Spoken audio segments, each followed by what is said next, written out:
گوجری زبان میں اپڈیٹ سنیے۔ بھارتی مکار حکومت نے اپنے زیر تسلط جموں کشمیر میں جاری تحریک آزادی کی بدتی ہوئی اہمیت نہ کاٹ کرن واسطے آج تک ہر طرح کا تعدیبی حربہ، شیطانی چال اور ہتھ کنڈا استعمال کیا ہے، جنہاں میں ایک الیکشن ڈرامو بھی ہے۔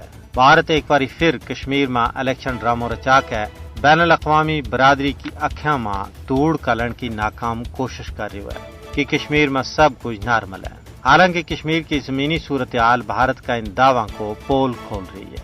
کشمیر اس وقت دنیا کی سب تو بڑی فوجی کالونی بن گئی ہے، جیتا اپنا حق منگن کی پاداش میں ظلم و جبر، قہر سامانی، قتل و غارت گری اور عزتوں کی پامالی ہر تیڑا کو معمول بن گیا ہے۔ بھارت نے راجوری اور اسلام آباد انتخابی حلقہ میں سیکورٹی کا نام پر مزید فوجی تعینات کر دیتا ہے، حالانکہ پہلے ہی 10 لاکھ فوج ہے۔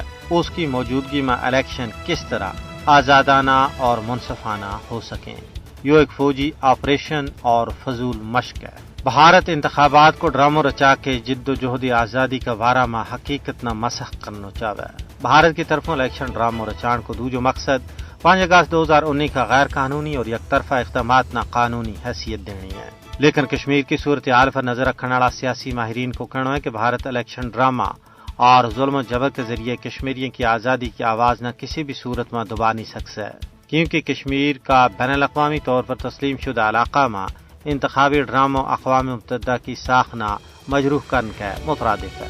کشمیری عوام نے اپنا گبرو پوترا کی بیش بہا اور لازوال قربانی انتقال اقتدار جعلی الیکشن اور مراد واسطے نہیں دیتی، بلکہ اپنا حق کے خود ارادیت واسطے پیش کی ہیں۔ کشمیری عوام کسی بھی صورت میں ان قربانیاں کو سودو نہیں کر سکیں۔ کشمیریاں نے ماضی نالوں آج بھی الیکشن ڈرامہ نہ مسترد کر دیتو ہے، کیونکہ وہ بھارتی غلامی میں زندگی گزارن واسطے کسی بھی صورت میں تیار نہیں ہے۔